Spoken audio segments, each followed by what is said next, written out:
Welcome back. This is Tough Choice with Kazeem Rahman podcast. I am your host, Kazeem Rahman. And just a reminder, Tough Choice with Kazeem Rahman podcast can be heard on every podcast platform, Spotify, iHeart, Apple, Google, whatever you hear your podcast, you can like, share, subscribe to this podcast. We're growing and we love it. And on the hot seat today, you saw the title. It's me.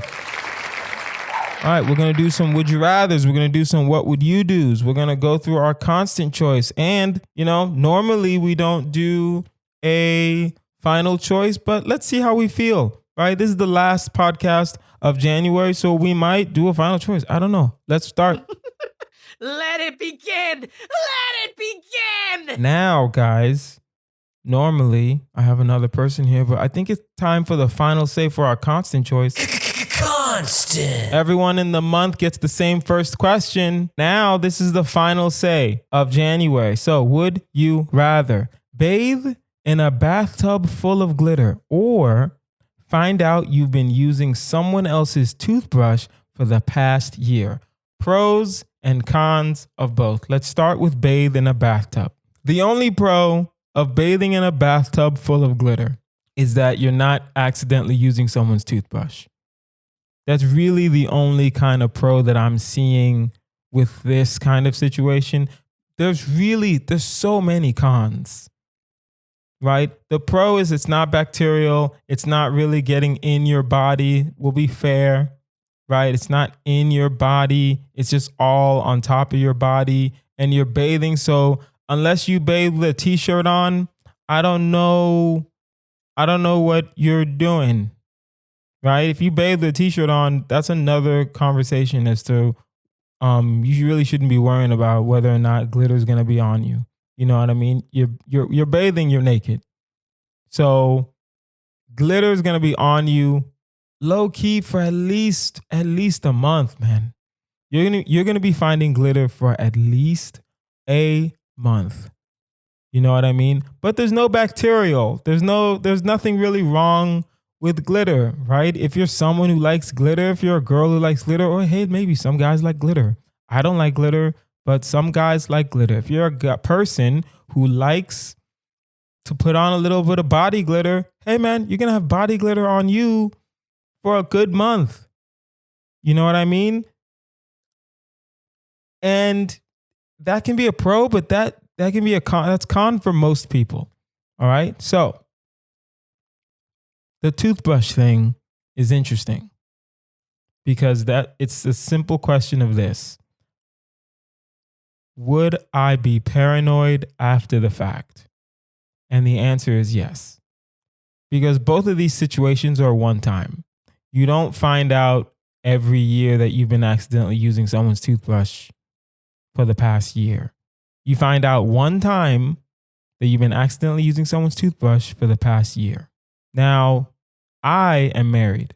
So for me, if I find out I'm accidentally using my wife's toothbrush, I'm not going to be that mad, right? I'm going to feel really stupid. Most likely I will not tell her because our toothbrushes are two different colors. So most likely I won't say a word. And it'll be kind of like a personal war with myself. You know what I mean? So that's fine. But at the same time, let's say I wasn't married. Let's say I was just using someone's toothbrush for the past year.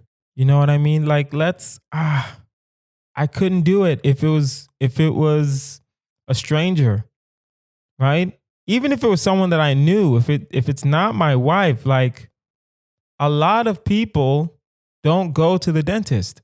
So to me, that makes me think that a lot of people don't really have good dental hygiene. A lot of people, you know how many people don't use enough toothpaste? Like think about that. So many people do not use enough toothpaste.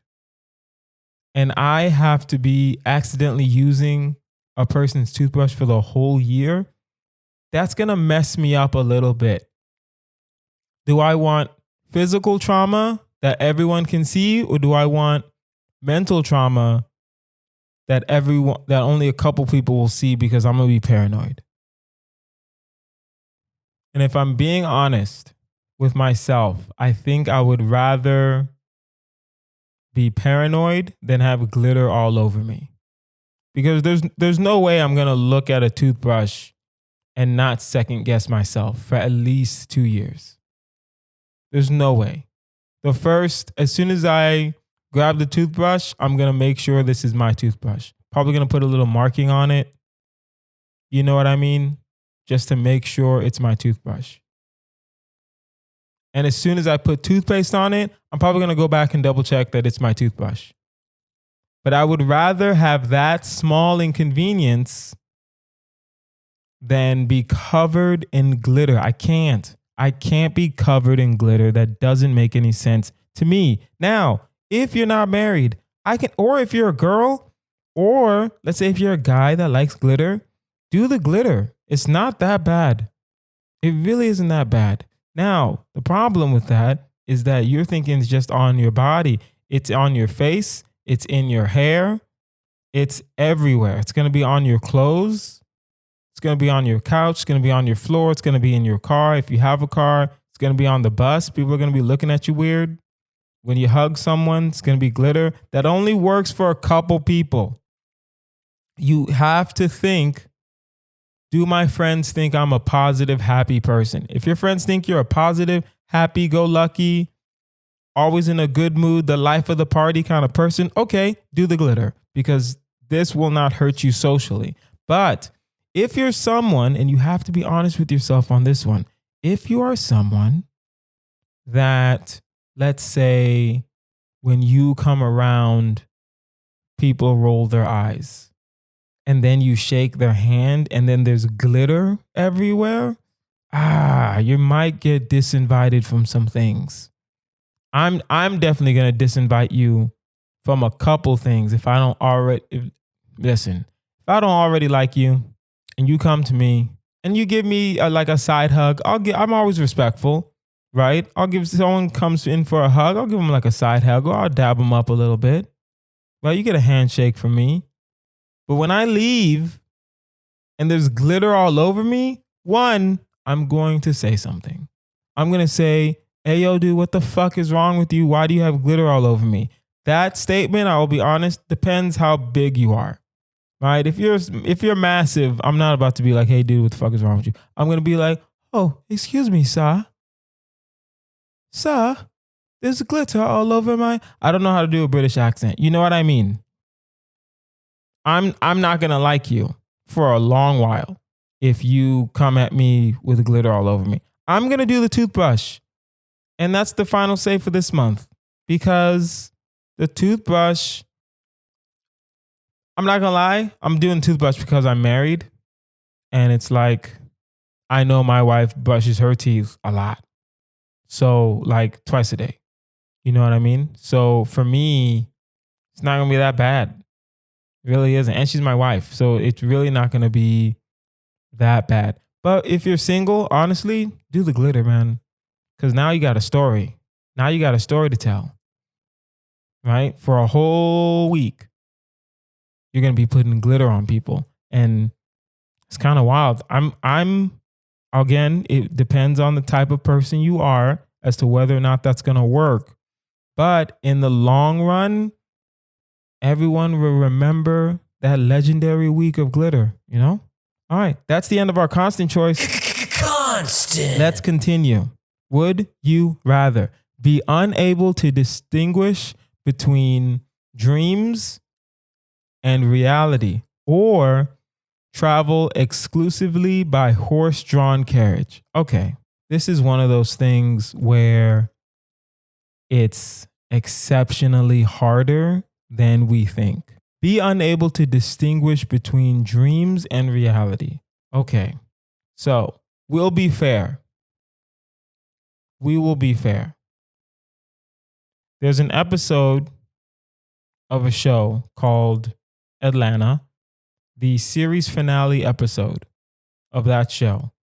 There was one of the characters was in a dream, like whatever it's called, sensory tank or whatever. was in a sensory deprivation tank. And then he hallucinates, but then he has a trick to know whether or not he's hallucinating or not. I will give you that.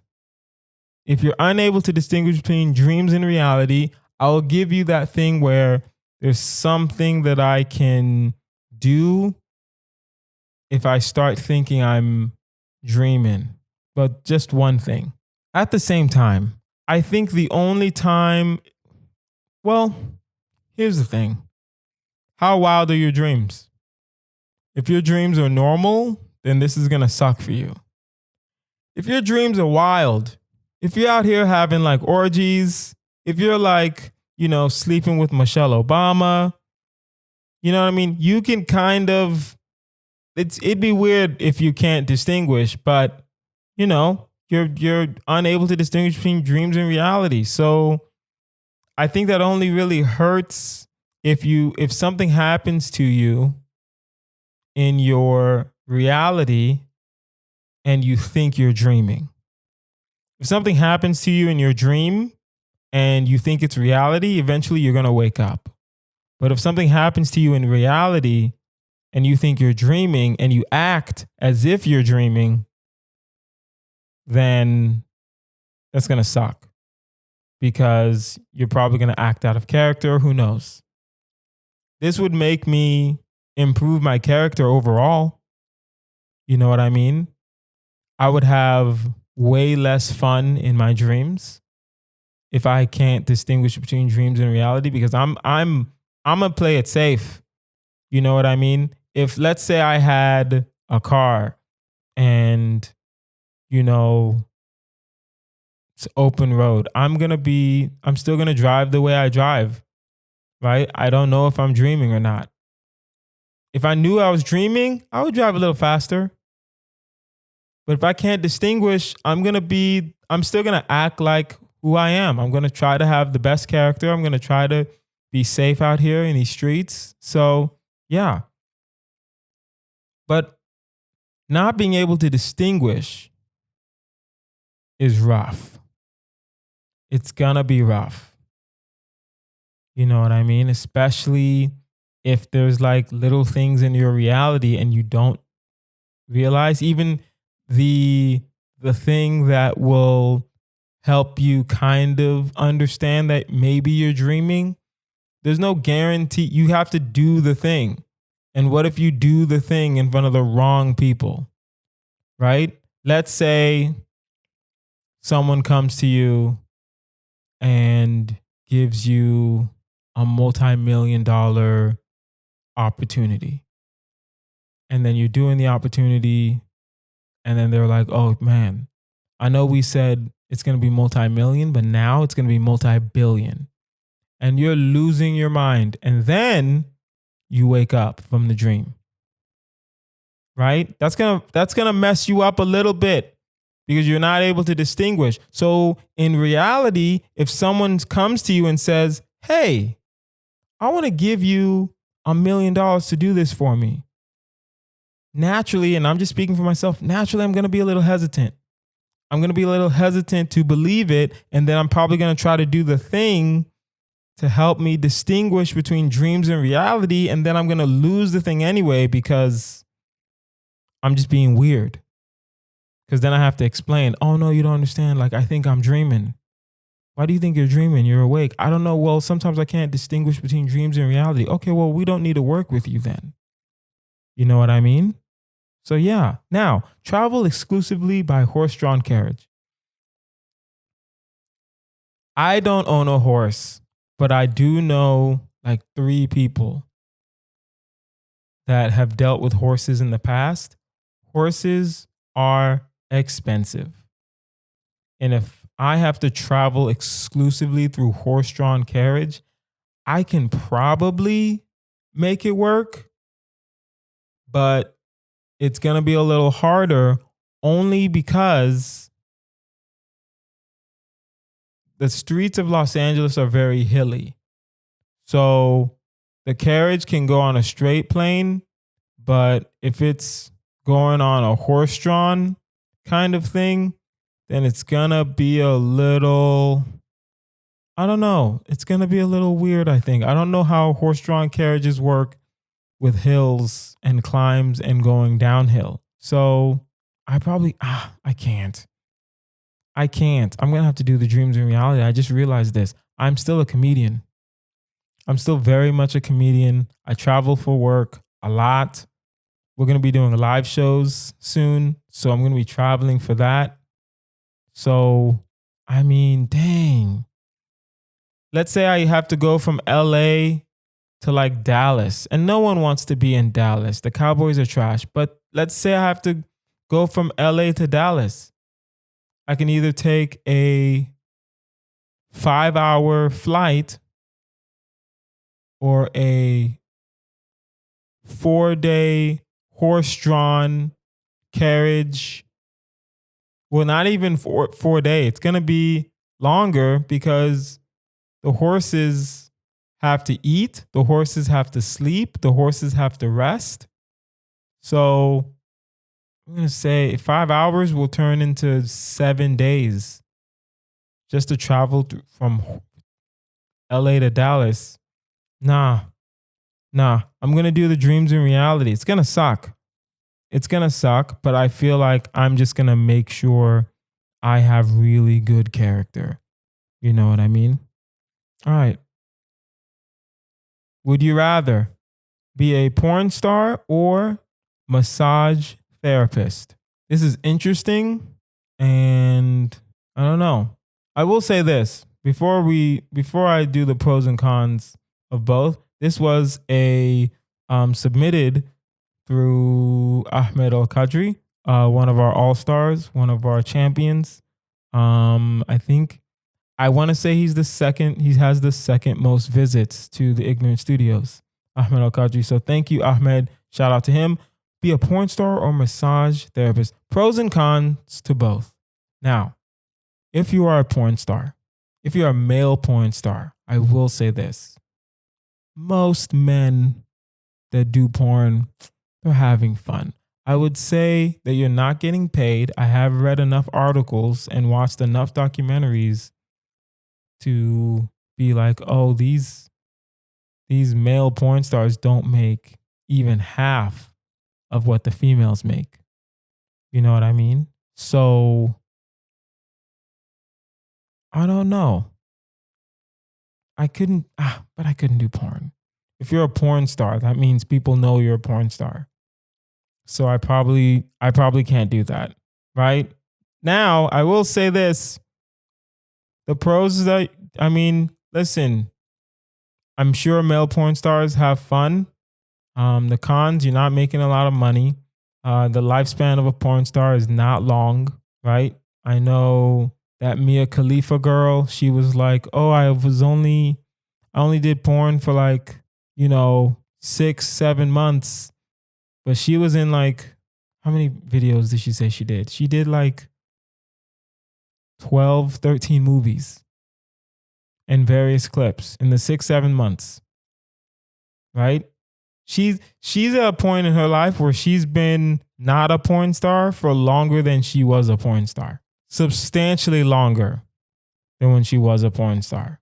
But that porn, no one ever gets out of that kind of stigma sometimes. Some people do. Some people get out of it. Some people don't. Massage therapist, in all fairness, that doesn't sound like a glamorous lifestyle either. Honestly, it sounds very tiring, right? Unless you're a massage therapist that just stays at a place and then people come to you, okay. If you're a woman and you're a massage therapist, you have to deal with grimy dudes all day, every day. I will say also, massage therapists, they can get paid. They can get paid a lot. A good one can get paid. There's some on Instagram that I don't think that's a massage, but there are guys on Instagram that post their massages, but they're like big muscular dudes. So yeah, people are going to want to come get a massage from them, whatever. I'm just being jealous, but that's not the point. But a massage therapist, it's not glamorous, but you're not no offense to like sex workers or whatever, but I don't want to be a porn star. I don't want to live that life. I don't think that's the life for me, honestly. So I'm going to do massage therapist because I don't know. I'm not doing a massage therapist because I don't want to be a porn star. I'm doing a massage therapist because it doesn't seem like a life that is as stressful as a porn star. Porn star life seems stressful. Couldn't do it. All right, let's do some what would you do's. I need a sound effect for that, but we'll figure it out. You capture Bigfoot, but it turns out to just be a famous comedian in a gorilla costume. He begs you not to reveal the truth. What do you do? How famous is this comedian?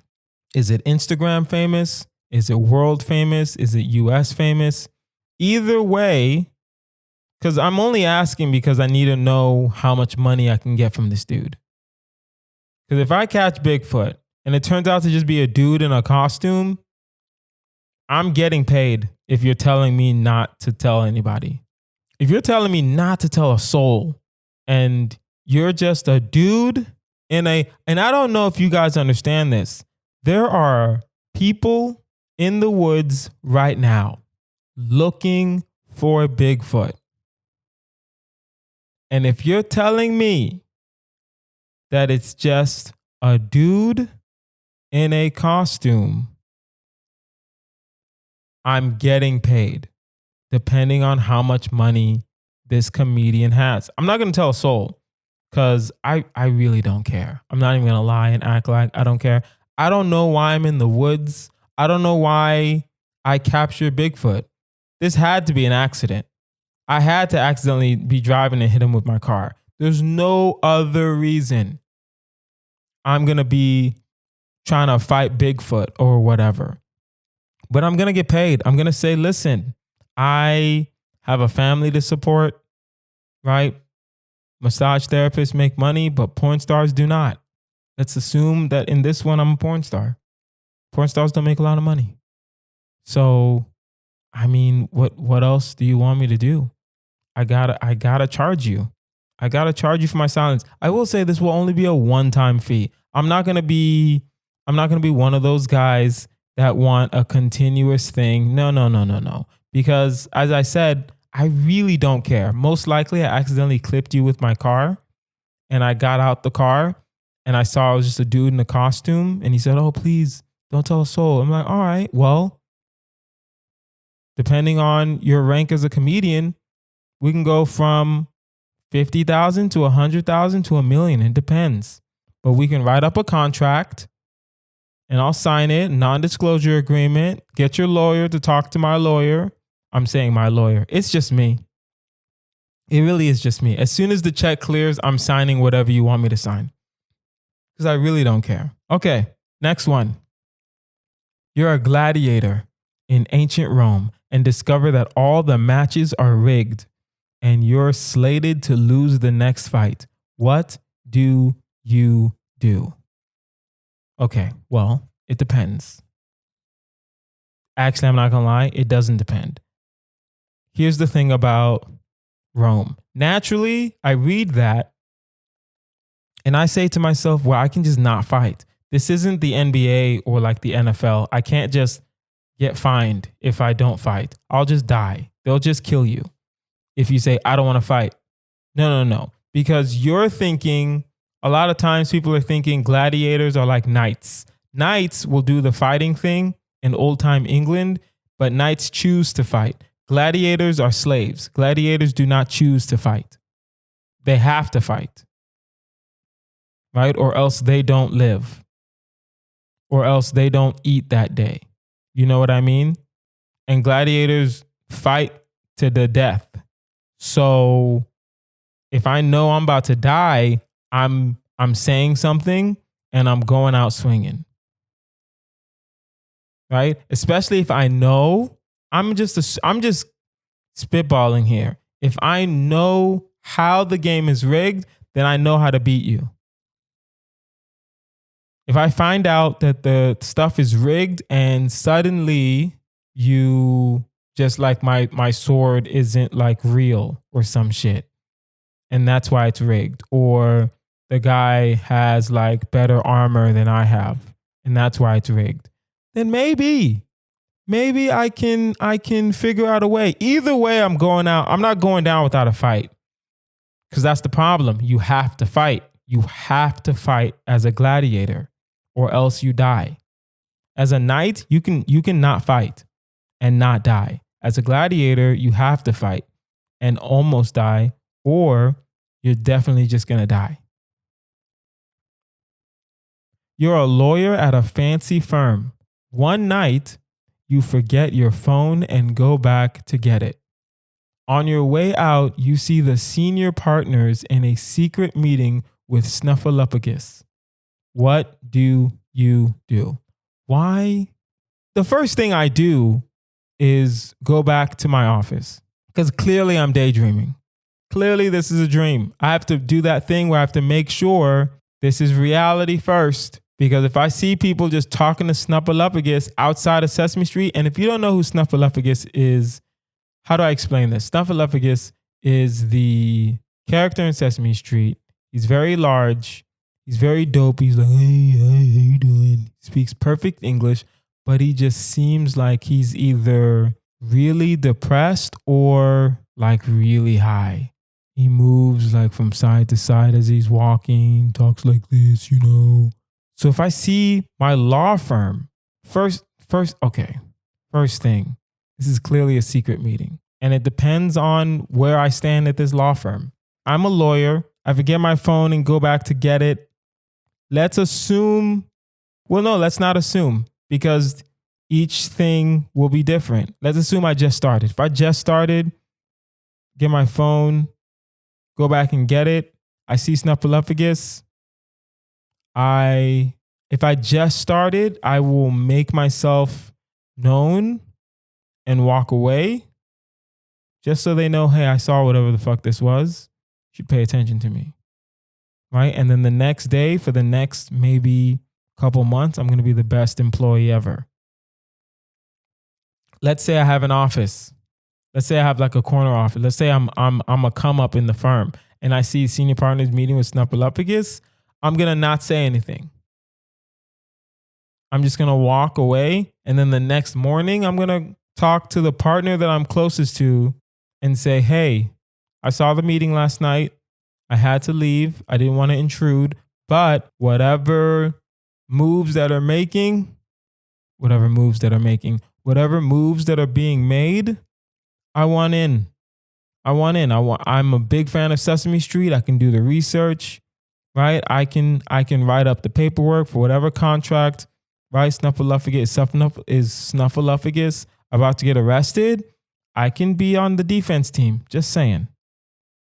If I'm a partner and the senior partners are meeting with Snuffleupagus, I'll probably do the same thing. I probably won't say anything and I'll go to the senior partner that I'm closest to the next day and I'll just ask. Honestly, and if they say it's classified, then I guess it's classified. That's what I would do. Last thing. You fall down a rabbit hole and end up in Wonderland. The Red Queen, the Queen of Hearts, offers you gold, power, and a magic horse to lead her armies. But your opponent would be Alice. What do you do? Now, okay, at first, I'm not going to lie. I'm going to lead the armies. I get gold, I get a magic horse, and I get power. Also, if I end up in Wonderland, I'm just going to assume I'm never going back to like real life. So the first thing I'm going to do is make sure this is reality and not a dream. That's the first thing I'm going to do. The second thing I'm going to do, the Red Queen is going to meet with me. She's going to say, hey, listen, I'm going to give you gold. I'm going to give you power. I'm going to give you a magic horse. All you got to do is go find that bitch Alice and murder her. The problem is that there's like 3 movies with Alice in Wonderland, about Alice in Wonderland. She don't die, dog. She don't die. So, but she doesn't kill anybody either. Okay, I'm thinking it's either me or Alice, right? I'm thinking it's either me or it's Alice. But no one dies in Wonderland. So I'm going to take the money and the power and the magic horse and lead the armies. And I'm good on that. And listen, if Alice wants to smoke, then Alice wants to smoke. Why is Alice there? How about that? How about we ask the real questions? Why is Alice in Wonderland? What does she need in Wonderland? What is she doing in Wonderland? Right? Is she trying to rig an election? Is she trying to overthrow the queen? How do I know what she's trying to do?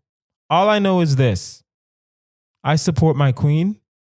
I support my magic horse. And that's why I'm going to probably just fight Alice. You know, guys, that is our episode. This has been Tough Choice with Kazeem Rahman podcast. I've been Kazeem Rahman. You can find me online at Kazeem Comedy. That's Kazeem Comedy. Like, share, subscribe to this podcast. We're growing and we love it. And if you have a tough choice question or a Mary Fuck Kill you want us to consider, email toughchoice@outlook.com. That is toughchoice@outlook.com. I've been Kazeem Rahman. You guys have been amazing. Bye.